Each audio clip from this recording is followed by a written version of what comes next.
All right, so we're recording. Could you each please introduce yourselves and tell us how you got involved in the museum? Jim, Jim Witham, curator for the Essex Shipbuilding Museum. tell her how you got involved in the place. Oh, okay. How much time do I have? Yeah, this will be a long one. Great. Well, I thought I had no shipbuilding background when I moved to Essex, um, but I became good friends with Dana Story, and Dana Story decided to do something about that. So we used to meet quite frequently, and he used to constantly say how frustrated all the old shipbuilders were as they got older in life and wanted to know what to do with their tools and models and so on and so forth. And they all lamented about the fact that there was no museum in Essex for shipbuilding.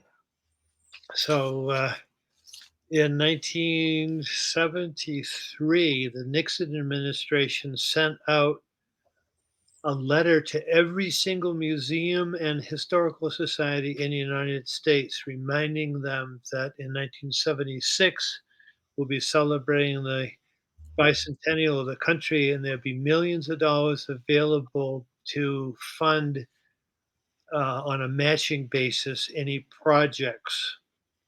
And at the time, my wife and I had just joined the historical society, so at the annual meeting, Foster Andrews, who was the president at the time, asked me to read the letter to the society, which I did. And when I finished reading the letter, Foster stood up and said, I make a motion that we come up with the money to fund a new Essex Shipbuilding Museum. Unanimous vote. Then he stood up again. He said, I nominate Jim Witham to be president. So I was 29, so I was in trouble. So that was my start in this. But we were able to come up with a proposal that the town bought at the annual town meeting. The youth commission was meeting in this building and was wrecking it, breaking windows and so on and so forth. So the town agreed to let us have the building, and we repaired it and got it ready to open up on August 9, 1976. And what was the building before that? Was it a home It was a schoolhouse to begin with, house? and actually it was an interesting schoolhouse because the center of town had moved down this part of town to be close to the shipyard because everybody was employed in the shipyards. So there was no school here. So people that built around this area had to send their kids a mile down the road to where the golf course is to go to the North School. The shipbuilders noticed that the house that was here, surrounded by the graveyard, had a for sale sign. So they put together an organization to sell shares, to come up with the money to buy the house, pay the cost of tearing it down, and pay the cost of building this two-story schoolhouse. Wow. Then they gave the schoolhouse to the town, and the town named it the Central Schoolhouse because it's now the new center of town. So that's what I tell people when they first come here, that there's a strong connection between the shipbuilders and this building. Wonderful. So it was a school until the late 1800s when they built the high school on Winthrop Street. So all the schools, all the grades went to the high school. And so this building was turned over to the Grand Army of the Republic with the veterans of the Civil War. And so they rented this building for a number of years. And then at the end of the close of the First World War, the Legion took it over. And then the Legion moved out because they couldn't serve alcohol here. It's a building still belonged to the town, so they went over to Ipswich and to the region there, and so the building was sort of on and off, occupied by different organizations and so on until we got it. So it still belongs to the town. We rent it for $100 a year, and we're off and running. Wonderful. Who's next? Who wants to? Me, Yeah. Kurt Wilhelm, originally from Rhode Island. He came up here in 1976 when I got a job in the fisheries in Gloucester. I'd grown up sailing, boating in Rhode Island. But here, I didn't get too involved in the museum at all until probably the mid-'80s. And then later on, late 80s, it was kind of a sleepy organization. We'd have meetings over at the Congregational Church, and some people would show up, and there'd be a program. We had a program committee, but there really wasn't much else happening.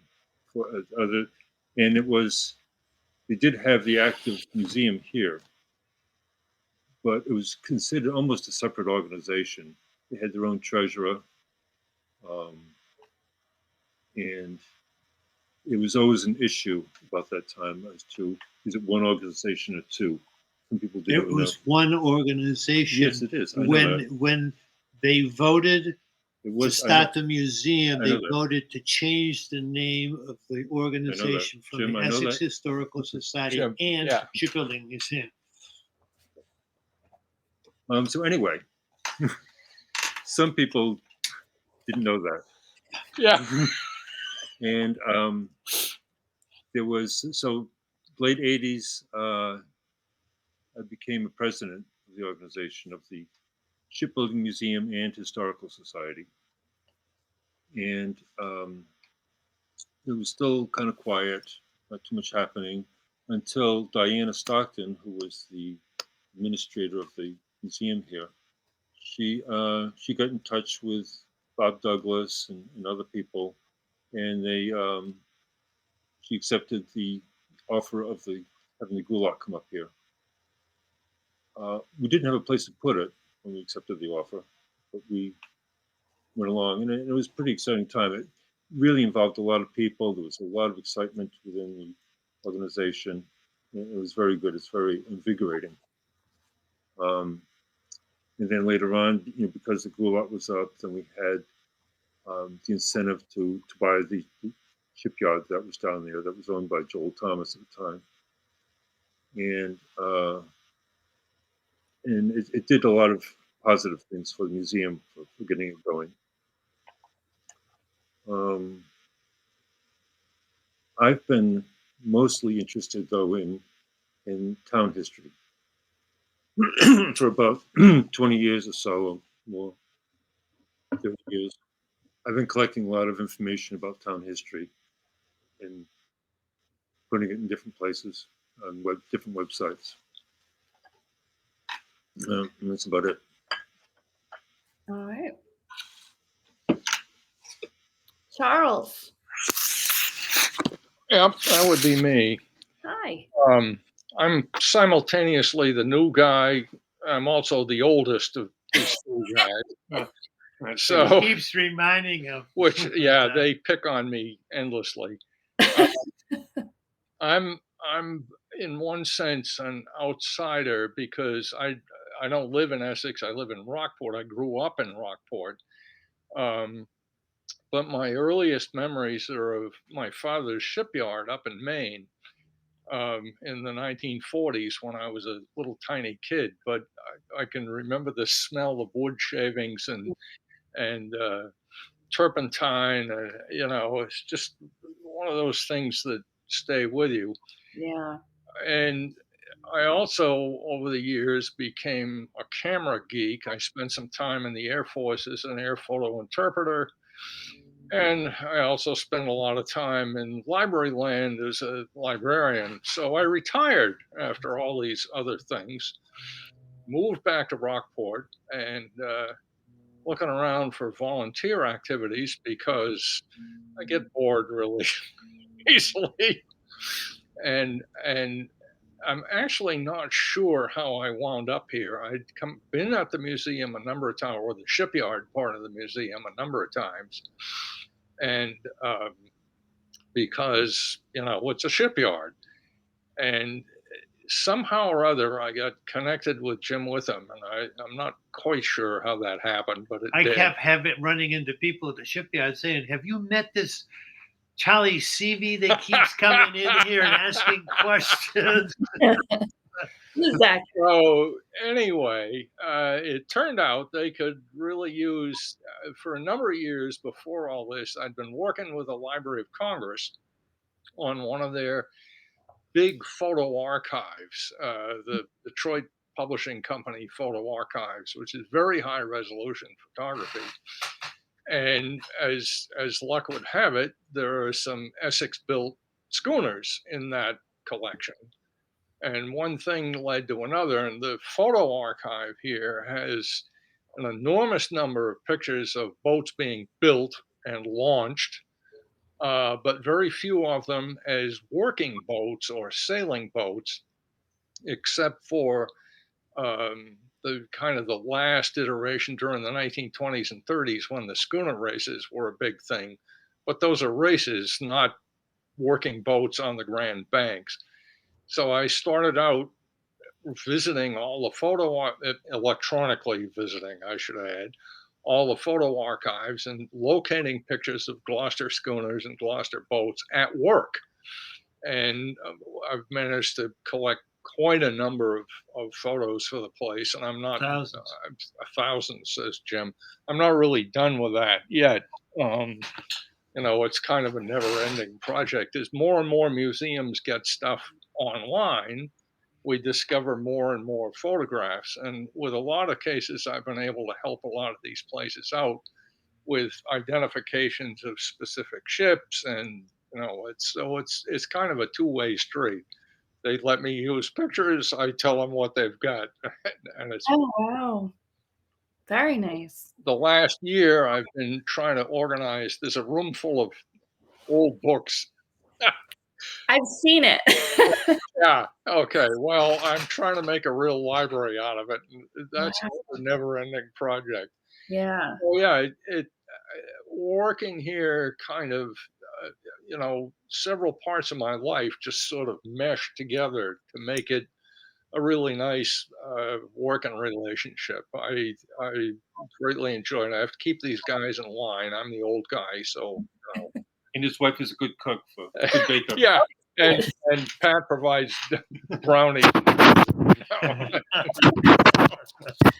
So That never hurts. how's that, kiddo? Great. So Charlie, let's stay with you and go to the next question, which was, what's the most meaningful kind of work? Because I understand that you all do lots of different things. Yeah. So the question is, what's the most meaningful kind of work that you've been doing since you've become involved? Well, in a way, it's the two things that I've spent the most time on. One of which is gathering up those photographs that the museum didn't have of Essex-built vessels as working boats out there on the Grand Banks and elsewhere. And the other part is, having been a librarian for 40 something years, a room full of books claiming to be a library with no organization whatsoever just offends me beyond belief. So if nothing else, I will leave that thing organized. And it's in my nature, so to speak. Wonderful. Kurt, how about you? What's the most meaningful work that you've done for the museum? What I've enjoyed is passing on some of the things that I've learned to other people. I've done that through different talks at the museum. I've had a chance to write a book with someone else about Essex, including pictures of Essex with captions. And just in other ways, I've had some of this information posted on websites, like I said. And that part I've enjoyed, and getting some of the feedback from people like even this morning, Jim and I were talking to somebody downstairs, and we just happened to mention afterwards, towards the end of the talk, that a lot of the topsoil in Essex had been shipped over to Manchester. It was sold and sent to Manchester, and including the topsoil that was on their farm. And they didn't even know. Well, they knew about the topsoil going, but they didn't know how much of it went to Manchester. So it was kind of interesting. Dang. Enjoy that part. Jim, how about you? Well, I have been very interested in the photography collection that we have. We were fortunate enough to have Dana Story give us, in his will, a 4-drawer fireproof file filled with his photographic collection. And we're still in the process of getting that all scanned, which I've been doing. And so we're going to have every photograph in our collection. Eventually, will be in digital form also, high resolution. Uh, we also have a 2-drawer fireproof file, which I've always been interested in because it was collected. The photographs in it were collected by a painter who loved painting Essex boats. And we have 3 examples of his work downstairs on display. The problem with the file cabinet was it was so packed with photographs, so you tried to take them out, the folders would break. And so no one dared to get into that file drawer and do anything with it. And I decided 2 years ago we're going to do something with it. So we started scanning it. And then we had a volunteer who came in for a summer, and she scanned close to 9,000 photographs in this collection, and they're all photographs, like Charlie was talking about, of Essex boats working up in Labrador and the rest of the Maritimes and down the coast to Florida. Wow. He was, because he was an illustrator, he was able to convince every museum in the United States to give him stuff that they normally would not give. And a lot of them are stamped on the back, not to be used and published or whatever. So, but they would give him photographs because I think they wanted him to give them examples of their artwork. So that's been a great boon to us. And through that collection, we discovered that close to half of the vessels that have been built in Essex were sold to Provincetown and converted into whaling schooners. So we have a record of 1,700 Essex boats being converted into the whaling industry, which I think nobody else knows Yeah. right now. It's just sort of like new knowledge. On the process of sorting that all out. What did it look like what was a conversion to a whaling ship? Well, they stayed. They weren't converted to a whaling ship. This was all after discovery of petroleum, and so the market for whale oil was going down because that was primarily as a lighting source, and so the large whaling ships had to have a lot of crew, and they were very expensive to operate. So they were starting to favor schooners, which they called drifters. They would go out of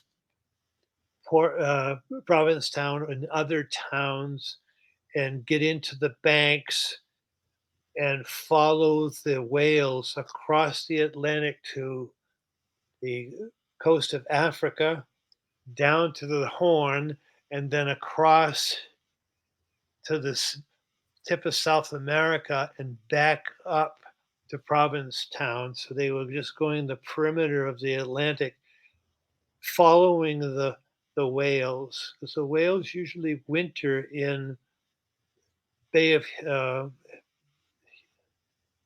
Fundy? Houston. Begins with H. Uh, I know what you're talking. I can't remember the name of the Yeah. bay, but it doesn't freeze entirely. So the whales would always go up to the subarctic, go down to the Bay of Huron, is it? No, Or whatever, and winter there, feeding that's too on far. the krill there in the Bay of Hudson. This is The Hudson Bay of Bay? Hudson Okay. Bay, yeah. And then they would come was out wrong. as the ice melted in the subarctic. The whales would come out and they would follow the whales down around this circuit around the Atlantic. So that's basically what they were doing. And in this collection from Thomas Hoyne, the artist, we found two folders that were on the tab. It said whalers, and they were all Essex boats. And some of the photographs of these boats were taken in the 1890s, but the boats were built in the 1830s. So they're 50 to 60 years old and still working. And they're the oldest images we have of Essex built boats. It's really kind of remarkable. That's incredible. Anyway, that's been my major interest. So I am a part-time docent here 4 days a week, and when we don't have guests downstairs, I'm up in the archives scanning our photographic collections. So we'll have a ways to go, but we're getting it all organized. So All right.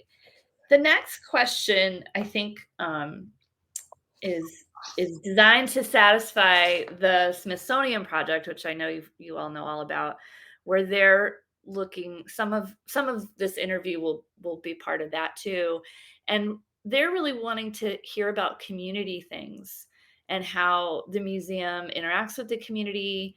How does your involvement in the museum sort of connect you to the community? um, of Essex, how what role does this institution play, and um, how has it connected you to people in Essex? Don't talk. Look at me. I could answer that very easily There you go. because Let Jim take it. because when we opened the museum in 1976, the phone rang off the hook.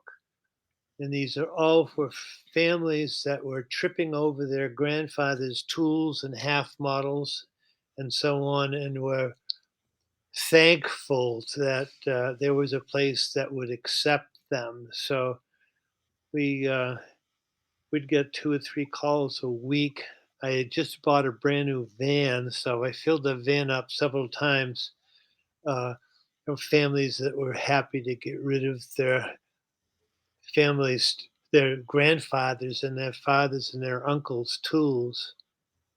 We got one inboard ship fitters shop on Western that was the entire contents was given to the museum. Had been purchased by a antiques dealer who was intending on cleaning all the tools and stuff inside the shop and selling them, but she finally decided that she didn't have the conscience to sell things individually. And so she called me and she said, "Come and get everything." And so we emptied out the building and it's all in storage here. We've been still reorganizing some of the stuff that we got from that carpenter shop, but it's just a great example of what we're still doing for people, and people still keep calling us up and saying, "I have my grandfather's Yeah.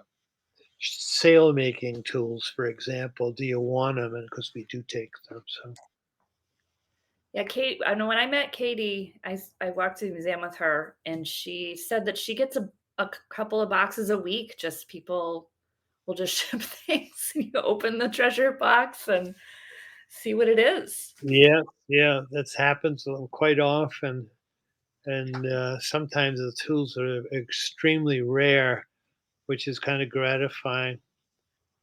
So we are saving things and making sure that these the trades that were formed in the town don't get forgotten, because every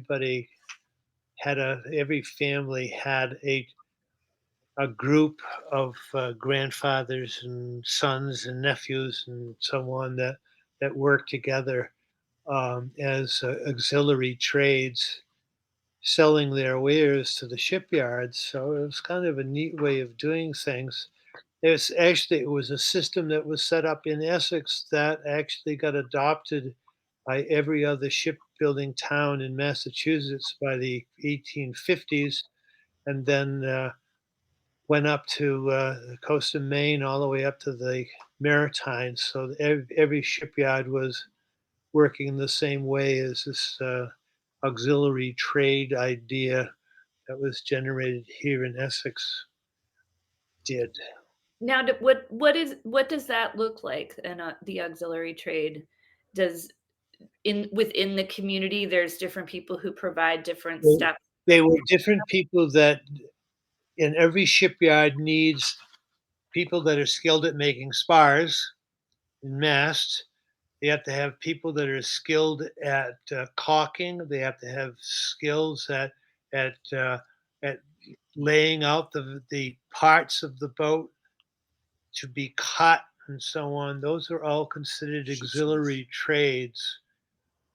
So what happened is they were 17 men in 1743 that owned shipyards in Essex. They all had to have somebody that made spars. It was ridiculous. So they actually talked to all of these people with auxiliary skills and encouraged them to get together and form their own organization, which is usually a grandfather and a couple uncles and fathers and sons and nephews, making stuff to sell to 17 different shipyards rather than m- making a windlass for a shipyard that you're working in. You're making a windlass in a windlass shop and selling them to 7 different shipbuilders. And we have a lot of tools from these trades. We have a windlass making shop, and the contents of the shop, all the windlass making tools. They also made pumps for the boats. We have all examples of the pumps, and we have all the tools that they made to make the pumps. And that was a grandfather and a great uncle that ran that business, and they had as shop workers their nephews and grandchildren doing the spinning, the turning of the windlass while the masters carved the windlass. And so it was an interesting way of doing things, and we do talk about it here as part, because it was a genius idea of the shipbuilders to put these trades together and or encourage the establishment of the trades. And so we have like a caulking family, a grandfather, a father, and a grandson who were working together, 3 generations of one family, and they were selling their trade to each of the shipyards. So the shipyard would have a boat planked. You could only put in 6 streaks of planks on either side of a new vessel. After the planking gang had done their job and gone to another boat in the same shipyard or across town to another shipyard, this caulking gang of 3 generations would come in and caulk all of those 6 streaks of planking on both sides, and then they would go on following the planking gang all over town.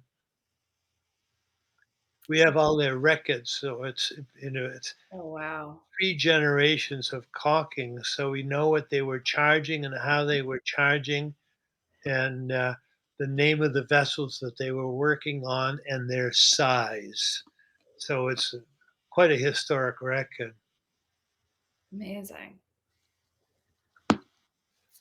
Kurt and Charlie, what do you think about the museum and the community? I want to add a little bit to what Jim was just talking about. Um, I gave a talk a while back in a a bar, okay, but I titled the whole thing "It Takes a Village."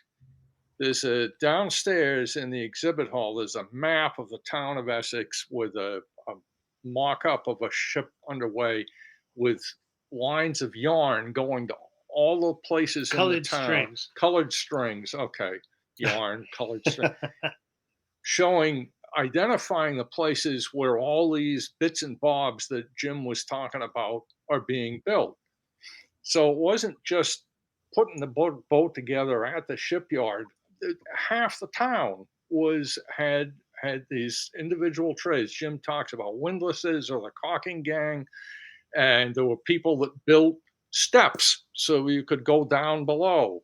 You know, it really does take a whole village, and I think it was a wonderful approach. It involved the entire town. Um, I mean, it's never been a very big town in the first place. It still isn't a very big town when you come right down to it. And you know, for 200 years, the shipyard down there, that was the thing.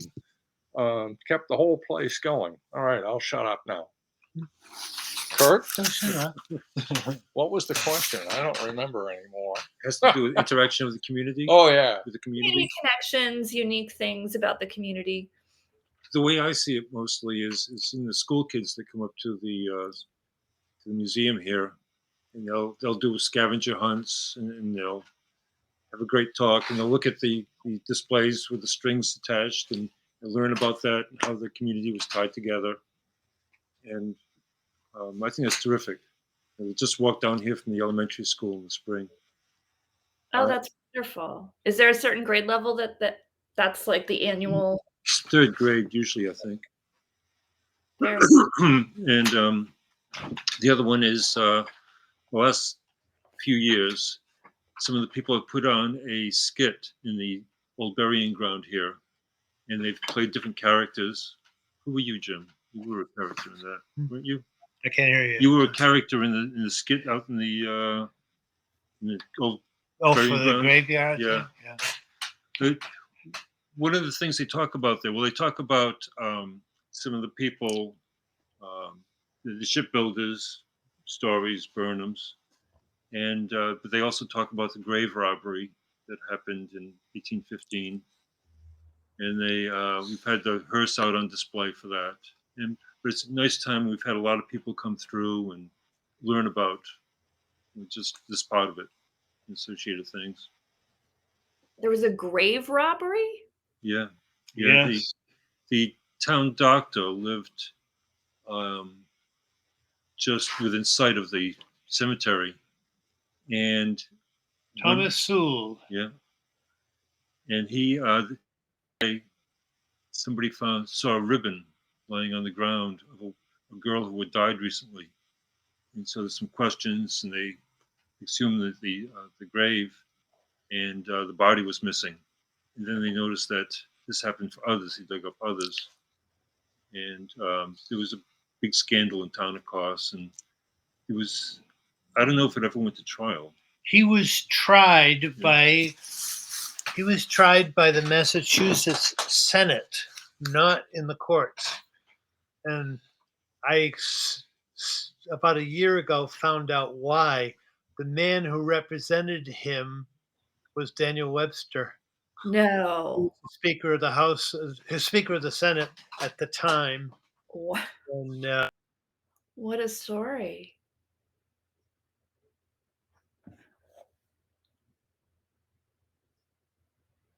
him, they fined him $700 and told him that he had to leave the state and never come back again. If he does, he'll be arrested and thrown in jail.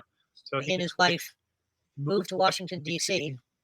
And when he was there, he got a teaching job teaching anatomy, Oh, learned from these victims of this graveyard out back. And he published a 7-volume set of books on anatomy that made him world famous.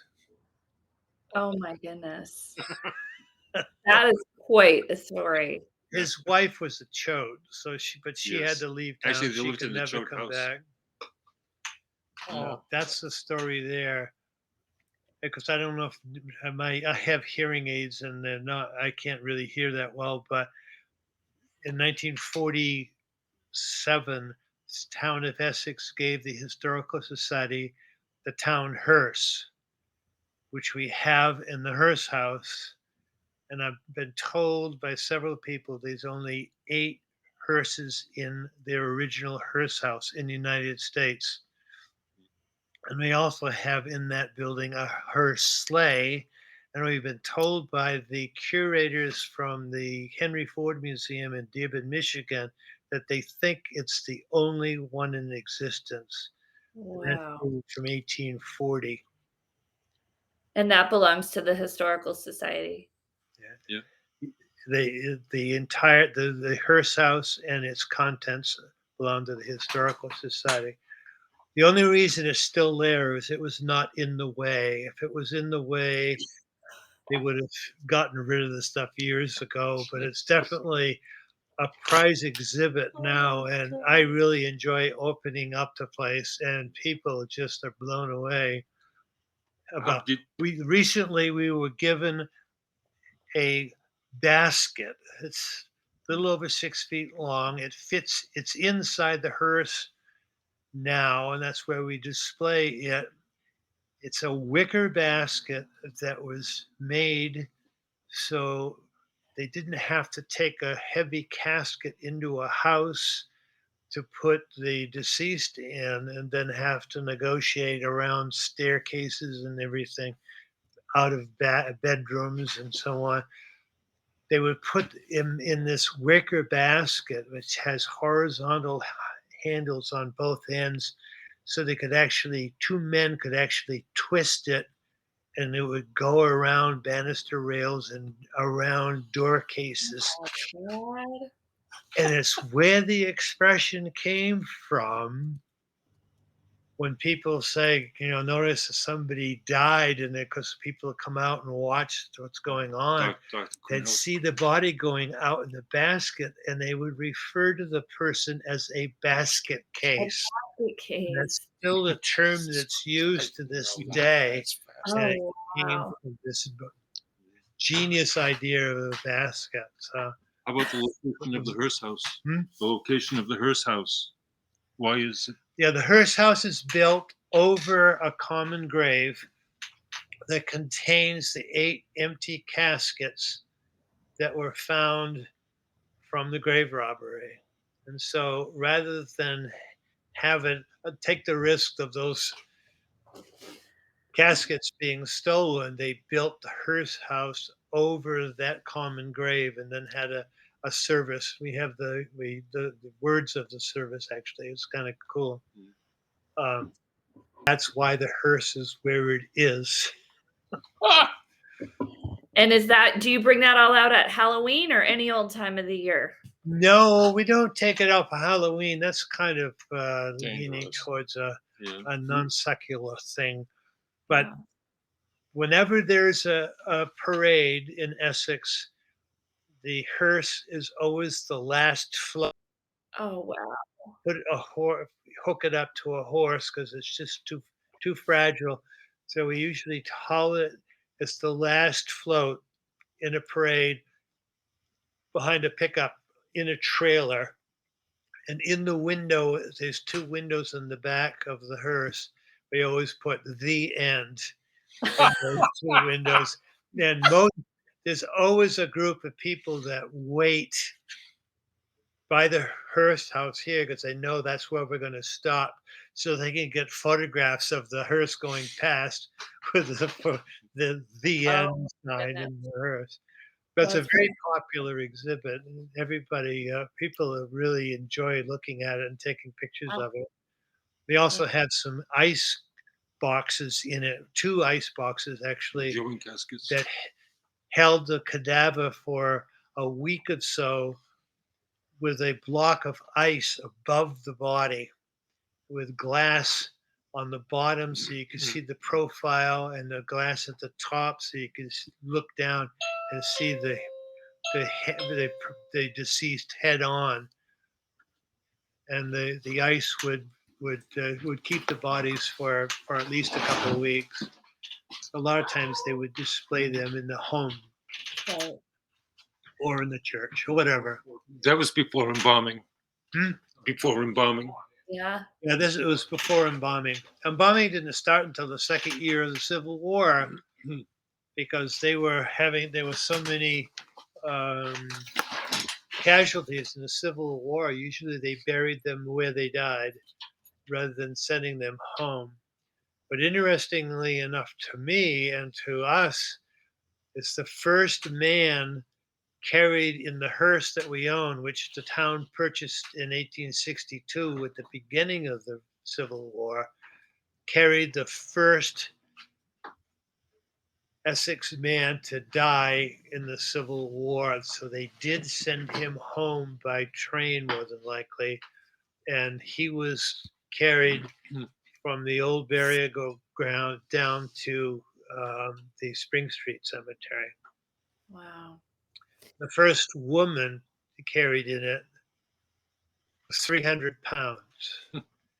Oh, She wow. was, a, she was an inmate at the town Sauce.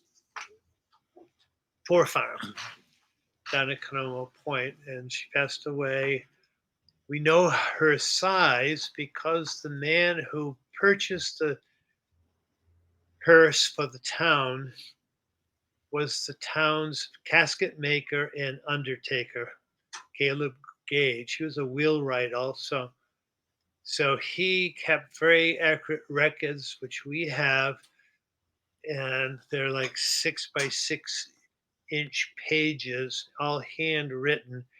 He would list the name of the person who he was attending to, their size, because he obviously needs to know the size because he has to build a casket for a 300-pound woman, why they died, when they died, and the cost of the casket. Wow. Okay, I was so gonna ask, was that folklore or is that on record somewhere? And it's on record that this I'm sorry. Yeah, it's on I record. was gonna ask, was that like just a storytelling thing that everybody talks about, or was there actually a record? It's amazing that Oh, there it's a is a record that he kept of all the caskets that he made, hundreds of them, and it's interesting to look at because you can see epidemics as like we just went through, wow. but they were usually like this called distemper, which is basically the same thing. It's a fever in the lungs. But you can see that people were dying in groups, and he would sometimes write in what they died from, and it would be the old-fashioned names, distemper, and so on. But it's kind of a neat record for a little town like this to have. That's fascinating. What are So enough of some that. the Nothing. next question the next question is just all along these lines. What are some of the other most interesting, unique, or uniquely acquired objects that you all have? I think the most interesting things that we have from the Smithsonian in 1978, we were granted a permanent loan of 13 half models that were collected from Essex and were part of the Smithsonian's watercraft collection, which had been disbanded in the 1950s and put into storage.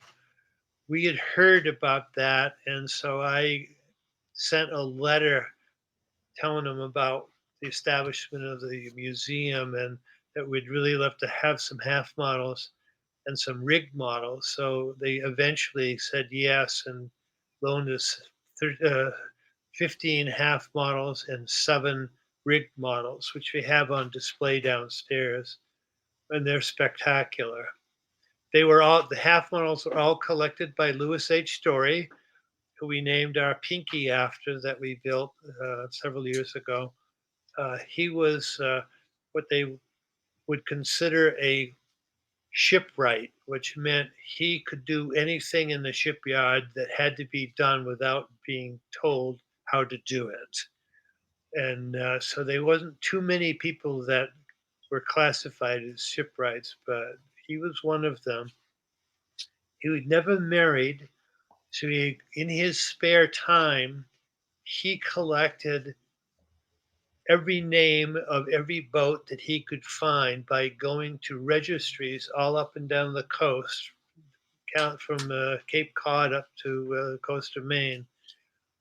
And so he compiled a record of a little over 3,000 vessel names with the name of who built it, when it was built, its size, all the dimension, and then a lot of data about what happened to the boat when it was no longer fishing.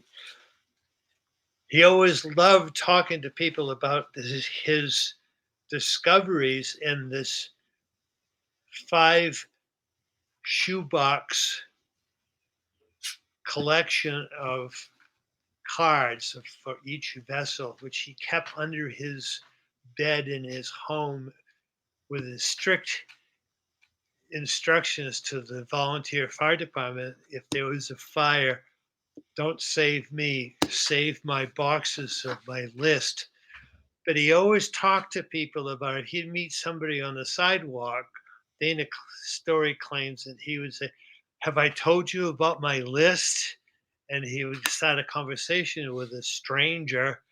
And he did it so often that people were calling him Lewis List behind his back. So it's Lewis List Story. Oh my And goodness. thank goodness he did it, and thank goodness he Oh, yeah, saved these yeah, models, yeah. because he was so close to the history of shipbuilding. He knew where all the important models were, and so on behalf of the Smithsonian, from the 1890s on into the 20s, he would go. Lewis Story would go to the family who had whose grandfather or father had been the shipbuilder that built a significant boat. And he would ask the family or the builder, if they're still alive, if they wouldn't mind giving the model to the Smithsonian. And as I always say downstairs, who's going to say no? I mean, it's really quite an honor. So the models that we have are all very significant models that Lewis Story, because his historical bent, would pick to be sent down to the Smithsonian. He would clean them up, mount them on a backboard, add bowsprits and rudders and so on. And then the curator of the Smithsonian Watercraft Collection, Howard Chappell, would come up and visit Lou Story and take these models down to Washington, include them in the watercraft collection. Wow. So they're all on display on a beam downstairs, on both sides of a beam, chronological order. And so it's a significant thing that we have them, and we're lucky to have them. Wonderful. Kurt and Charlie, what do you think? What are some outstanding pieces or good stories about getting things? I can't beat that story. No, I can't either. No, I think, from my point of view, Dana's collection of photographs and the Hoyne collection are, I think, just amazing resources to have. Lou Story really, the kind of documentary basis of this place was started by Lou but Dana has added tremendously to it over the years. And he collected all Lou Story's stuff when Lou Yeah, Story passed because away. Dana collected all of Lou's stuff. Dana got a hold of the boxes, and that was just enormous. The photographs are wonderful. There are a number, particularly from the 40s and 50s, that Dana took while he was building boats. And I've been spending some time identifying the guys in the pictures. So we've got a handle on who was still working in the yard, which is beyond just, okay, here's the name of the boat. But here are 4 guys that are working on it that we can identify. It's great for family names and that sort of thing. So these guys, we're writing notes to each other now. Hang on. Hang on a minute. Yeah. So I think Jim is going to tell you another story now. Okay. One of the first important documents that my wife and I found when the museum started, we spent the whole winter at home encapsulating old documents, and we found this diary which it had been kept by, I'm trying to remember his name. Choate. Yeah, kept by David Choate, all during the Revolutionary War. It's a very important document, and we recognize it as such. My wife was good enough to transcribe it all on a typewriter that winter. But it's interesting because being a Choate, which was a very prominent family, one of the most outstanding notions you find when you read this diary is as he joined the Continental Army and they sent him up to Quebec. On the way to Quebec, every single night he stayed at a relative's house. He had Choate relatives all over the United States, and he knew where they were. And he'd knock on the door, and they'd invited. So he slept well every night, while his compatriots are all in tents. But it's a fascinating document. We do have a lot of real early 17th century documents in our collection. They're all things that had been given to the Historical Society over the years, and then we've added to those vast collections that come online. Somebody's inherited an Essex batch of documents, and they'll get in touch with us, and we take them and take good care of them. We have a volunteer who just came in here. She comes here every Wednesday, and she is reorganizing a whole bank of drawers, 2 of which were all Hello. auxiliary Hi. men's. Kelly. That's Kelly. So she's great. She comes here. She does a great job. She's almost finished this task, so we'll find another task for her. But it's these drawers that are behind Charlie, and they're flat files, and at least 8 of them are all from the Perkins family shop, the inboard ship fitters, and they're all examples of that shop that was given. The entire shop was given to us, and they're all moldings. They had that's probably the wrong drawer. The one of Oh wow. the man that was the master in the shop saved everything, and he wrote on the back of all moldings the name of the vessel that this molding went into, and the day and the year that it was launched. So it becomes a very accurate record. Like, for example, Dana Story's father built for his own use the three-masted schooner, the Lincoln. Well, we have pieces in these drawers of samples of the finery inside the vessel. You know, Oh, this look at that. in the be in the go Those around the captain's quarters. right. So it gives you a real good idea what these boats were like inside, and most of them are all gone, of course. So anyway, thanks to Kelly. You can find them. Mhm. We can find them. Yeah, and that we can now find them. Right, exactly. How could something like that be a resource for somebody who's doing research at the museum?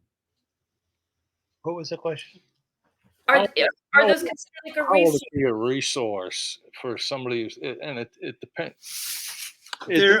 Dana Story spent a tremendous amount of time gathering information about the shipbuilding industry. And if it wasn't for him, we would not know 90% of what we do know.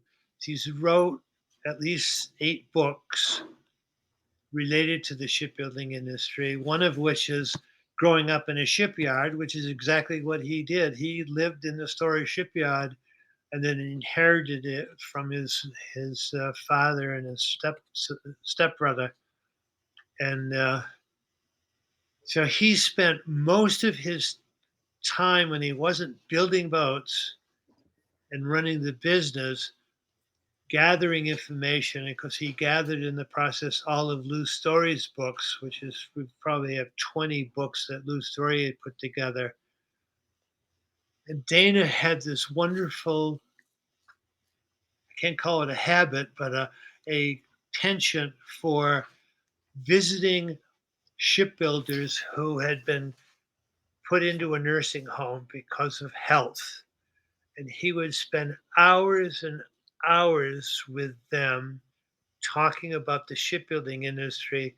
And he told me several times that when he was a teenager, he would be interviewing men that were working in the shipyards in the 1830s, and they would get telling Dana how things worked. Dana never took notes because he had a photographic memory. So as soon as he left the gentleman, he would sit in the library and take out his notebook and took copious notes. And we have all of Dana's notes, results of, he probably interviewed 100 people, 100 men about the shipyard. And of course, they were all anxious probably to give him the information because he started doing it when he was a teenager. Um, so that's our resource. And it's all right behind us in a 4 drawer file drawer. The question really, a lot of it depends on what kind of questions a researcher is answering. I mean, we have stuff in here that's essentially large scale stuff, how you build a schooner from, half model to thing that goes down the ways. But very fine grained detail, like the stuff Kurt was just showing you, the molded, the decorative stuff. We know what the inside looks like. I mean, just stuff you wouldn't even think of thinking of, but there are people that love finding out about stuff. One of the things I've found is that for almost any aspect of shipbuilding or boat, there's a geek crowd that's pixelated, for instance, on figureheads, or another crowd that's okay. Who built the wheel for this thing? I mean, honest to Pete, it gets that fine grained. So we've got very good resources at that detail level, as well as how you build a 90-foot schooner or a 120-foot schooner, which is a very large, very complicated object. but we can get at the little tiny bits and pieces too. So, yeah. Really neat. Really fortunate, and up until 1959, a man lived down the street from the schoolhouse here, uh, Ray Mulcahy, who was the last man that was a mold lotsman. He was the man that would take a half model's lines and blow it up to full size and make patterns for them to take to the shipyard, and then they would trace those patterns off and build the boat basically. That Ray Mulcahy, after the Second World War, was basically out of work because the shipyards closed down. So he spent all of his spare time making half models, replicas of half models that were in people's barns and whatnot, to sell to the public. He made plaques with carvings of boats from photographs that he sold, and we have examples of all of these things. He was very good to us when we started the museum because he realized that this is a place for him to give all the stuff that he had collected over the years. He understood that there were a lot of things that were being done in the shipyards in the old days that were lost knowledge. So he's devoted a tremendous amount of time doing measured drawings that showed how different things were done in the shipyard. Or he would find an object and do a measured drawing of it and then explain how that object was used. And we have all of those drawings in the files that she has been reorganizing for us. And they're they're really precious documents, and we have some on display down at the in the shipyard that are pretty interesting. One of which is a very intricate drawing of how they launched a vessel in Essex. They were called a side launch because they were always launched on their keel and a bilge. So they'd lean the boat over on its keel to blocks and a rail that was covered with grease under the one bilge, and then it was connected to the ramp at the top, and they would saw the connections through, and all of a sudden they'd pop, and the boat would take off and scoot into the bay. And all of that he has documented with very accurate drawings, and he's an amazing guy. He's gone now, but boy, I really admire the work that he did Yeah. because it's a big help to us. And Dana was very close to him also, so Dana got a lot of his stuff. It's in his file of Ray Mulcahy. Well, I just need to mention though that we do, and also in addition to the all the shipbuilding material we have here, we do have a vast amount of resources for Generaltown history too. Yeah.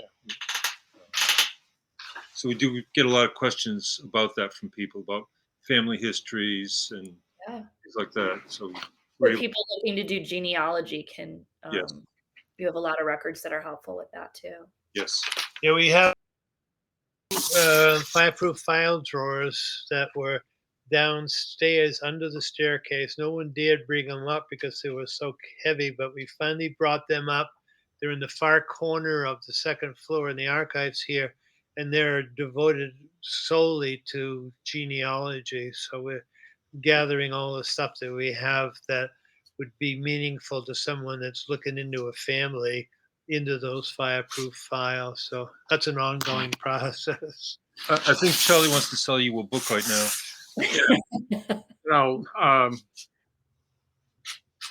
we've got Wow. lots of books like this. This was published in 1884. Congregational Church and Parish of Essex, Massachusetts, the 200th anniversary, 1683 to 1883. This is one of the things I've been doing putting this library together is separating out the Essex. One of the things, of course, is you got to separate out town of Essex from county of Essex, two very different things. Right. You also have to know that Essex was also called Chabaco until 1819. Yeah. Right. So, and that's a fun kind of thing, just that sort of thing. But yeah, I mean, in this room full of old books, I've discovered a lot of treasures like that that were published way back when. As it happens, we have a bunch of copies of this thing, which I'm going to sell and make some money for the place. But it's part of we try to emphasize the Essex Historical Society part of it. There's more, as Kurt says, than just the Shipbuilding Museum. And I'm glad somebody brought up the genealogy, because that was something else I think that's very important that we do. People wander in and look at the names on the graves out in the backyard and come in, my granddad, or great grand, and what do you know about them? And sometimes we know a lot, sometimes we probably know more than people wish we knew, but that's a whole nother story which we're not going to get into. So, Yes. Jim will get into it. okay, don't tell that story. Do not tell the story to us this morning. No, I wouldn't. Yeah, don't. But we do have a lot of people that roam around. So if I'm upstairs scanning, I'll usually see people walking deliberately towards the cemetery. And if there's nobody downstairs, quite often I'll go down and show them around. And first thing I always ask is, "You looking for relatives?" And most people say, "Yes, I am." So Dana Story always claimed, and I think everything that Dana Story always claimed is fact. But he always claimed that if you live in the United States and your name is Burnham, Story, Andrews, Choate, Cogswell, Lowe, that you're related to everybody of those same names that still live in Essex, because those are all the first families of that name that settled Essex. Oh, tobacco. And everybody, he'd always said, everybody that's named Story in the United States is my cousin. Yeah. Because he's direct relation to he's 9 generations back to the Wow. original settlers, William Story. So that's pretty interesting. That's So amazing. you get somebody looking around in the graveyard, you can tell them a lot of tales. How about the Abel Story tale and Ruth? Yes, Ruth Aiken was our first docent when we opened up in 1976. She was a retired school teacher. She lived over in South Essex. She had a great sense of humor. We just lived down the street from her. And she always had a chaise lounge set up outside the museum so she could smoke. And she always had some great story to tell. One of which was this: she's sitting there smoking, and this brand new Mercedes Benz, brown, as I recall, she said, pulled up in front. And she told me at the time, she says, there was always an argument within her head with were the couple stopping the elephant antique shop, or were they stopping to go to the museum? And usually the husband would come around the car, the wife would grab his hand and drag him into the white elephant shop. And then 30 minutes later, they'd come out and the husband would be dragging her to the shipyard, to the shipbuilding museum. So, at this instance, the man got out of the car and he started to walk up the sidewalk towards Ruth and the staircase going into the museum. And he saw the sign that she had put on the side that listed the fees for people to go in, and there was a senior citizen rate. So he got halfway up the stairs. He had his wallet out. His wife was behind him. And he says, "What's the senior citizen rate?" And Ruth said to him, "For you, it's $90." His wife folded up and laughed. And finally he realized, yeah, I know why she said that. It's the Mercedes Benz. So that's the kind of sense of humor she had. Well, she loved taking people out to the far side of the cemetery to three stones, one of which is Abel Story, who was the man who was the first Story to own the shipyard that we own now from the museum. And he's with two wives. His first wife is on the far left. The middle stone is his second wife, so she would tell the story of the second marriage. Abel's Story married his second wife when he was 72. He was Abel, and her name is Thankful. She was thankful. And she'd always cackle after. And everybody would always take pictures of the three stones. Oh, that's funny. So she was great. But she's no longer with us, unfortunately. Hmm. What else can I tell you? Who are some other characters that have been important part of the history of the institution? Characters. I think all of them. It's a lot of characters. One of the things about having, a fairly small group of families. Kurt tells me that in the middle of the 19th century, there were like over half the people in town had 4 family names. Mhm. So they had trouble differentiating between everybody. There was a guy who everybody thought of for years that his name was John Prince, okay, because that's what he went by. Well, when he died, they had his funeral at the church and all that, and it turned out that his name was in fact John Prince Story, but because there were 90 gazillion stories around, he'd gone by John Prince. Half of the people in the funeral were flabbergasted because they had no idea that his last name was Story. They wonder who this guy is. Yeah, who is this guy? What's going on here? So, yeah, I mean, it's like our current shipbuilder, guy named Harold Burnham, is like the 22nd generation of Burnhams to build boats in this town. Wow. How? Ninth. Not well, about 29th. I'll believe that. Harold's a hoot. He built himself a pinky schooner, the Ardell. He takes people out on it. And if I was out last summer, maybe the summer, anyway, last summer, and there were a whole bunch of kids on board, and Harold, to entertain them, gets telling the story of the giant albino lobster. Now, if you're familiar with Moby Dick, you'll understand where the story came from. But in Harold's version, it's a giant albino lobster. The other thing is, I don't know if you've seen the TV show that This Old House. Yes. This Old House. They come to Essex. They're going to build a house here somewhere. One of the $1 million things, but that's a whole other. Somehow or other, they got hold of Harold. Uh-huh.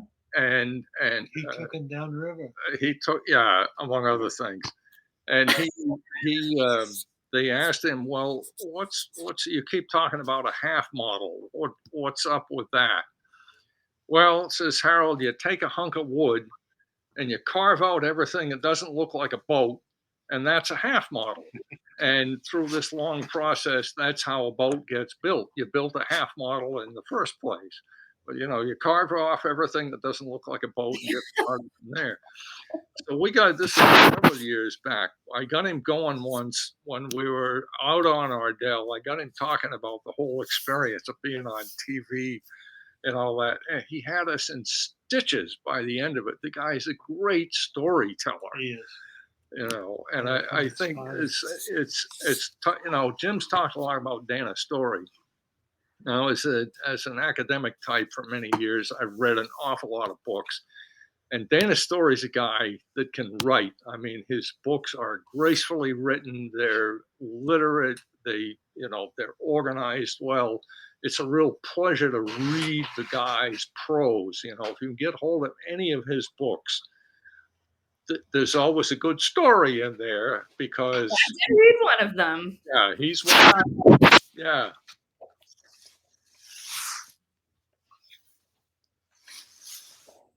What are some other good stories? Dana Story's father, A.D. Story, Oh, yeah, this is a good one. his first wife was Marjorie Goldthwaite.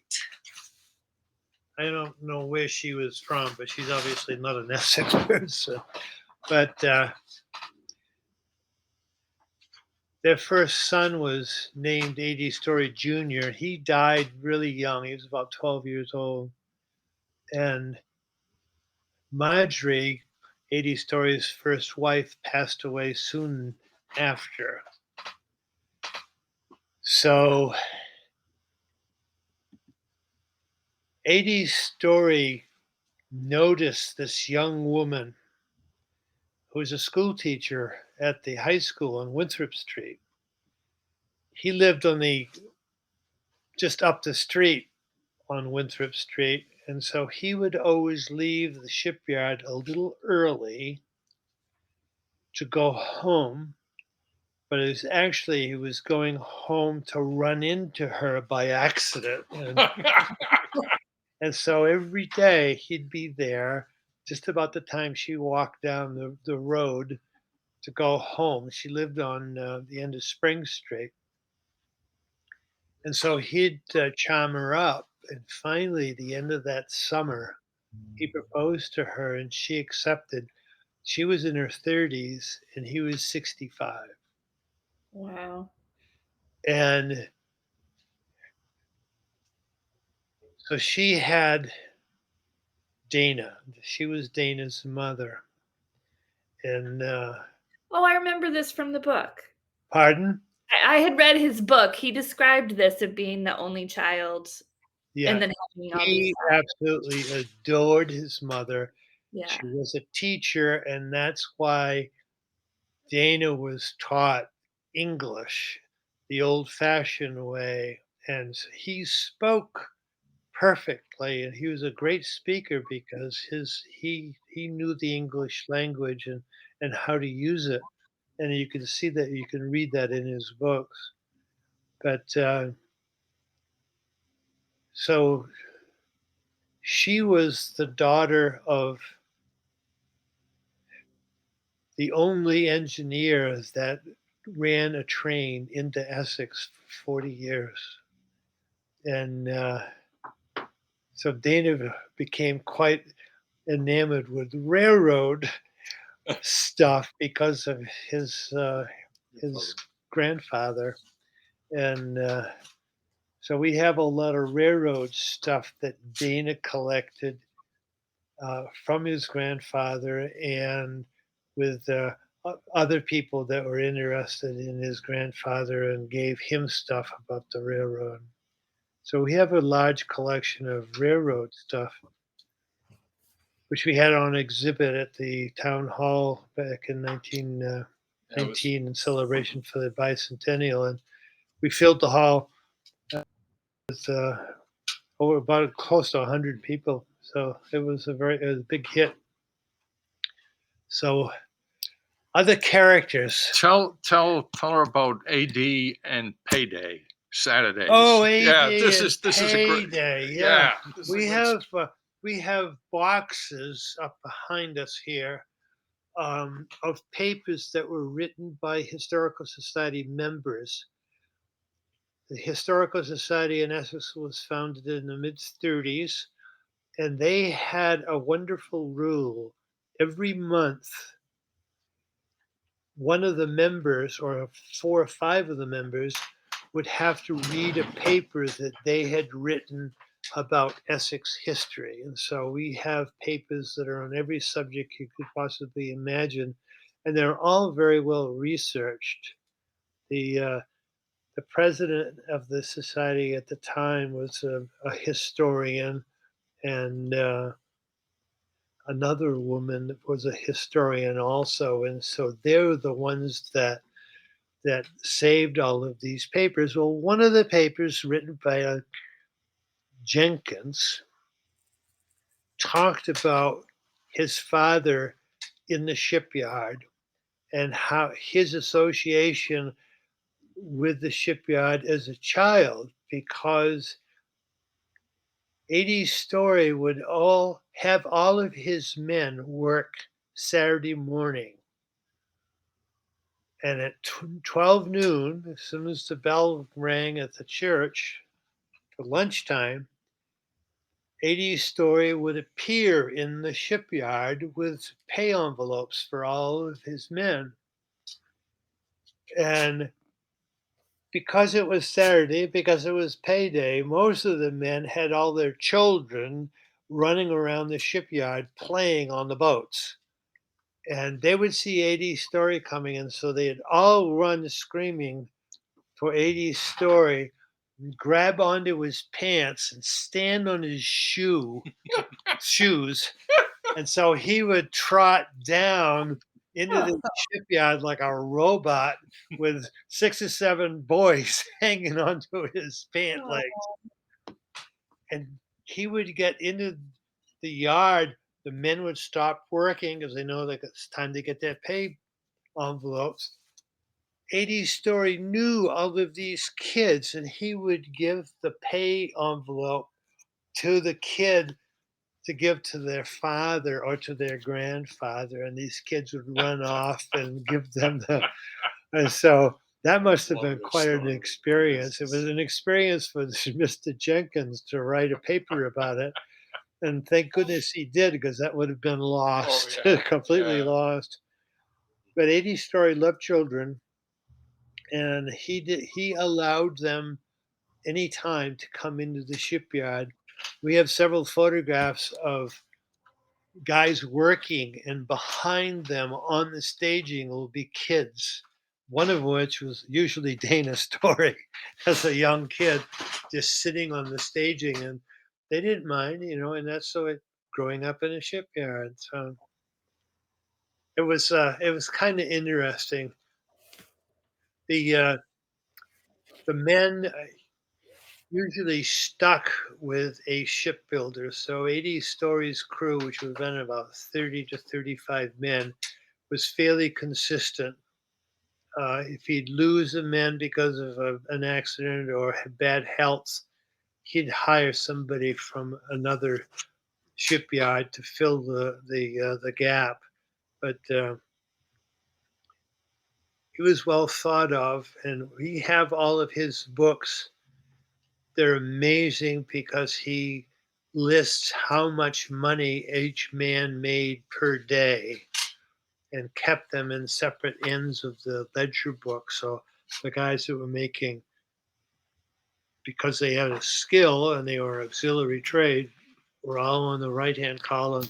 The ship's carpenters, which were the journeymen of a shipyard, were all listed on the left column. Sometimes you'd find in the left column, like Luther Burnham, who was a caulker, because he obviously had no caulking work to do, so he was doing labor work at $1 a day, opposed to whatever the rate was for caulking, which was probably $30 a day. So it's kind of interesting to look at those things because you see the relationship. So Dana's father passed.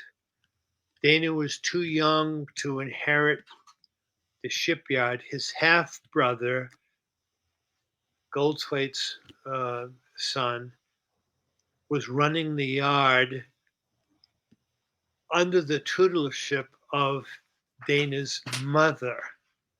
So she never really turned the shipyard over to the half brother, but she allowed him to build boats here, and he did that for about 5 years. He died very young, Mm. and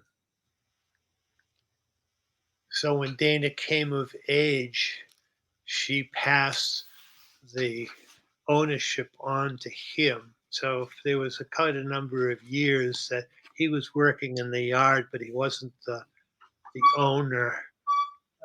So he was learning at an early age. So she was a pretty smart lady, Yeah.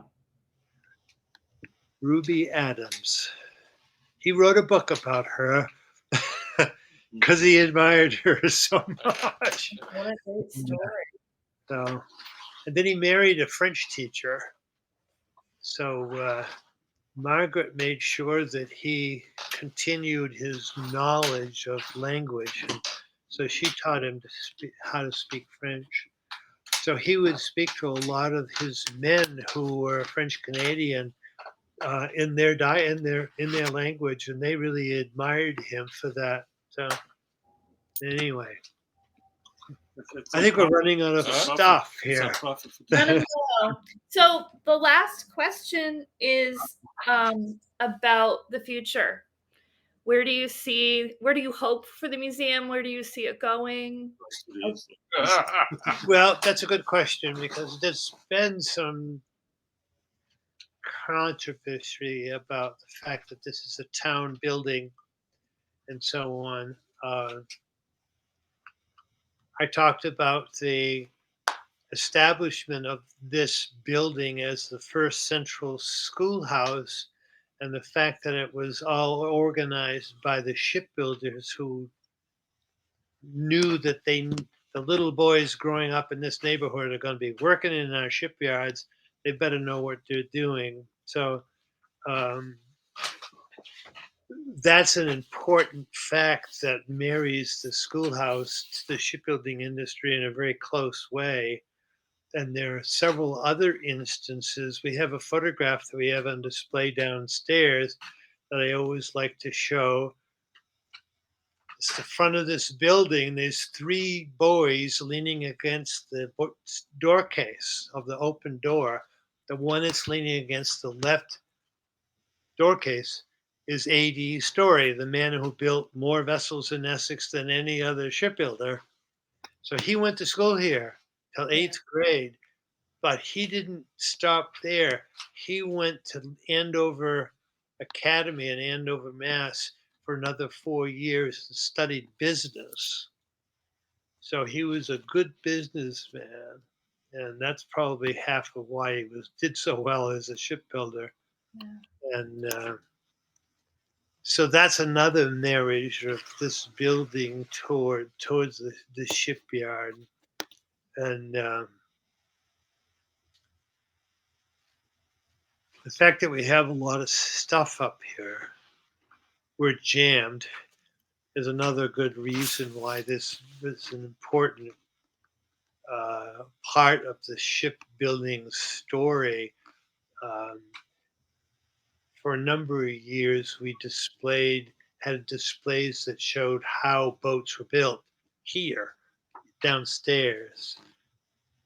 So as we got the shipyard and the shipyard started to grow and get organized for display, we made a deliberate decision that we would talk about shipbuilding in the shipyard and talk about how men work in the schoolhouse.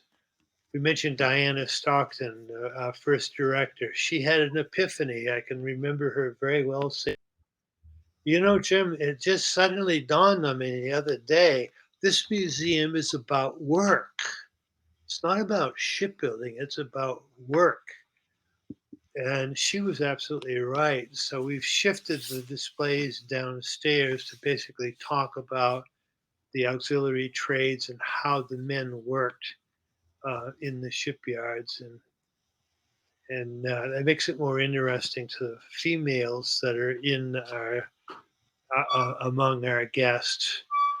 And we have teaching aids that we found upstairs that were used in this building to teach fifth graders the concept of volume. Now, a fifth grade girl needs to know what volume's all about because cooking is about volume. But the little boys had to know what volume was all about because they're working with a huge three-dimensional object. So they had to understand volume as well. And last summer we had three teachers that came through here on separate occasions, and they all said, and I showed them these blocks. They're called parallel pipets. And I told them that I looked it up and it explained that in the 1830s, parallel pipets were used to teach fifth graders volume. And these three women said exactly the same thing as if they were mirroring each other, but they were different groups. I'm a school teacher, and we still use those to teach fifth graders the concept of volume, but they're red plastic and they're held together by Velcro Yeah. instead of being wooden blocks with lines drawn on them. So it's kind of interesting. And we have these tours that come through, bus tours called the Road Scholars, ROAD.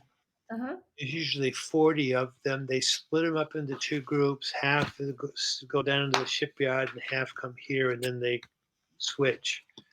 And they're all people in their 70s. And I'm always amazed. They were here 3 times last year, once this year so far.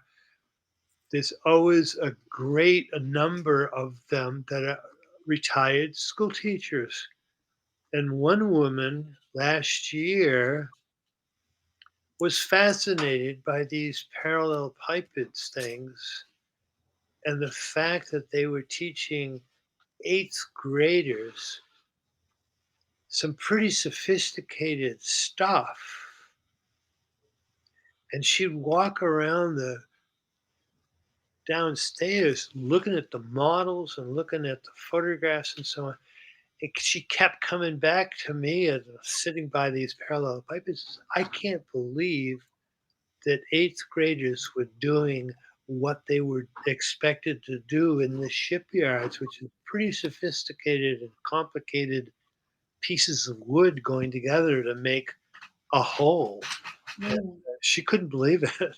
And she was a school teacher and a retired professor. She got a history job at a college in Maine, as I recall. Bates. She was amazing. So, that's kind of nice feedback. Absolutely. So you see the education component as being very important. Yeah. Yes, yes, it is. It is. Particularly in a town that started out with just farming, Yeah. and they needed to build boats Yeah, in order to yeah. supplement their income. And so they had to figure out how to build boats. COVID was good to me because it gave me a lot of free time to go through the library that Charlie's been reorganizing. And I found a 6-volume set of maritime history that was published around the turn of the century, late 1800s. It was a man's thesis at college in England, and most of it is about the early settlement of America. And it's just filled with information that I have never heard before. And I'm sure is all true. He said that he found ample evidence going through archives in England about the merchant marine that America was being visited by English fishermen way before Columbus Mm-hmm. because they Surprised learned me from in the this letter. Vikings who settled in the northeast portion of England that there was Greenland and that there was land beyond Greenland. And so the English knew, according to him and the records he found, that you could get halibut off the coast of Massachusetts that was 5 feet long as opposed to 40 inches long in the English Channel.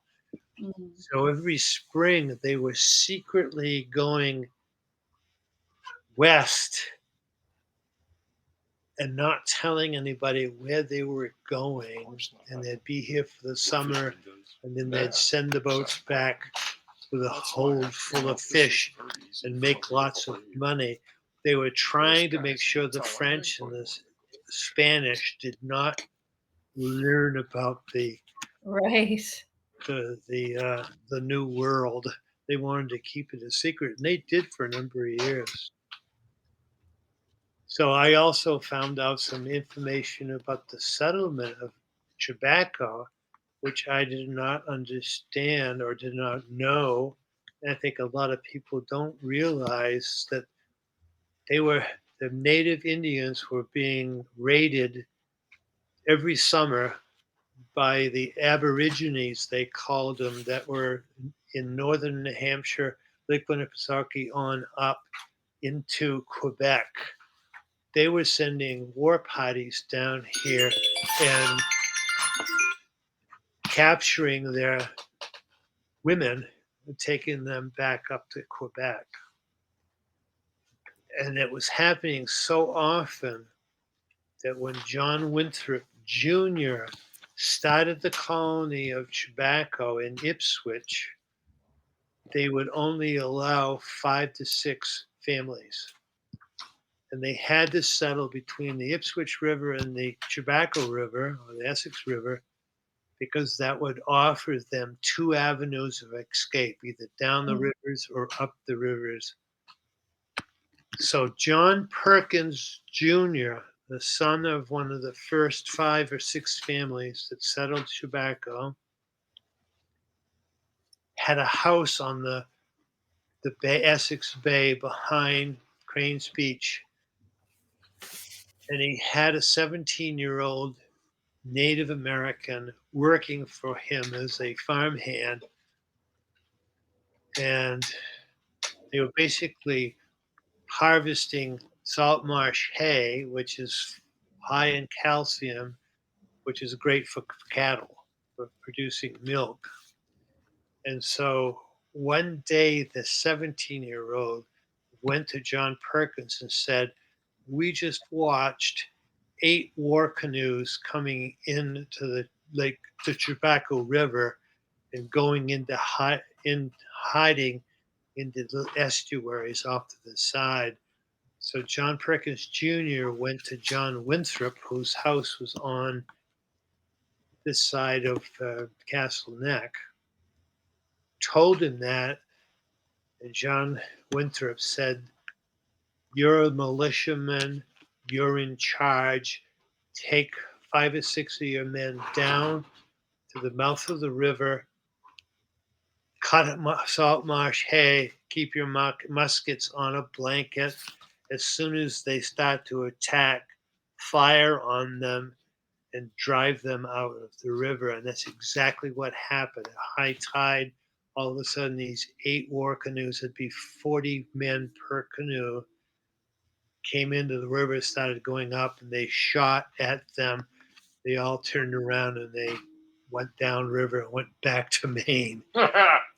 Well, So the Salisbury genealogy says on the first page, there's a real small type, 4-point type, that says John Perkins saved the entire inhabitants of the Ipswich. So I started looking around and I found several books, mostly Essex County books, that talked about the fact that John Perkins saved the entire inhabitants of Ipswich, which would have been 10 families at the time. So that's pretty amazing. I've never right. seen that before anywhere. Dana, I don't think, knew it. But anyway, so that's just one of many things that happen when you start finding time to dig into libraries that have very old books. Yeah. And, so I have something. You asked about the future of the museum, Yes. and that is that me, as well as many other people, I'm sure, feel fairly positive about the future for the museum because of the leadership that we have now. The director, board of directors, we're all very capable, very motivated, and I think the future looks very good for the museum. Very nice. Is it important to stay in the buildings that you're in, even though you're getting crowded with stuff? Is that a significant? I can answer that question very simply. There were some people on the finance committee for the town who were wondering why we're only charging the historical society $100 a year. Wouldn't it be better to get rid of them and get some organization in here that would be able to pay a higher rent? The town administrator answered the question without thinking. Said, if they close the archives down, if the town takes the building and we have to close the archives down, all of the holdings at the Historical Society archives will have to go to the town hall, and we would have to hire at $85,000 a year salary a curator to take care of them. End of End of argument. discussion. It's so as long as he's willing to say that, and I think it's absolutely true. They don't want what we have here. They're glad that we have it and we're taking care of it, but they don't want it. So That's funny. Charles, what do you think about the future of the museum? Oh, I think basically what Kurt said. I think I'm kind of optimistic. I've been hammering away at them for quite a while, and I think the message has gotten through that right now this place depends on three old geezers who are all volunteers. I'm old volunteers. old volunteers. I'm 80. These two clowns are in their 70s. We ain't gonna last forever. And I know that the plan is afoot to eventually get somebody in here who can be a permanent employee. I mean, you've listened to Jim here. That there's a huge amount of institutional knowledge sitting to my right over here um, that can't be replaced by volunteers. I mean, I've learned a lot while I've been here, but they seriously need to get somebody in here. But I think that plan is afoot, and I think, as again, pretty much what Kurt said. I think it's going to come right. I hope I can last a little while longer to see some of this come to fruition. We do too, So, Charlie. yeah. Jim picks on me every now and then, but occasionally he says nice things. So, Savor it, right? yep. Any other final thoughts or stories? Anything you want to make sure gets on the record before we go? I'm exhausted. Yeah, so No. much. Thank you so much. We're old. We're exhausted. Hey, it's been fun. We hope something out of this, and let us know how it all comes out. I sure will. Well, in October, I'm scheduled to make a presentation. Part of what I'm doing for the grad credit is I'm doing something with this, and so I'll let you all know when that is, and hopefully you can come. Yeah. Excellent. Good. Very Thank you so Thank you. much. Thanks for organizing this. Thank Yes. you all. Thank you, Dr. J. Have a you. great day, everybody. Bye, everybody. Hey. Bye-bye. Bye.